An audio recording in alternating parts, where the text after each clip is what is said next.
গল্প শেষ রাতের ডাক। রাশিদ ছিল ধনী, কিন্তু আল্লাহকে খুব কম স্মরণ করত। একদিন তার এক বন্ধু তাকে বলল, ভাই, তুমি এত সম্পদ কমিয়ে দিচ্ছ, কিন্তু নিজের আখিরাতের জন্য কি প্রস্তুতি রেখেছ? রাশিদ হেসে বলল, আমার এখনও সময় আছে, আমি পরে তওবা করব। এক রাতে সে গভীর ঘুমেছিল। হঠাৎ তার মনে হলো কেউ তাকে ডাকছে, রাশিদ, তোমার সময় শেষ, উঠে দাঁড়াও। সে চমকে উঠে দেখল পুরো ঘর অন্ধকার, তার বুক ধড়ফড় করছে। মনে হলো যেন সে মারা যাচ্ছে। ভয়ে সে কাঁপতে লাগলো, আর সঙ্গে সঙ্গে অজু করে 2 রাকাত নামাজ পড়ল।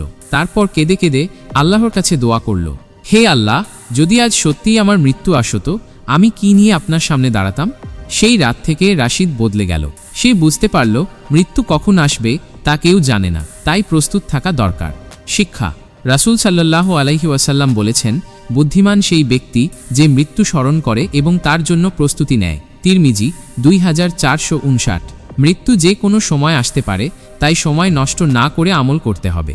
আখিরাতের জন্য প্রস্তুতি নিলে জীবনও সুন্দর হয়।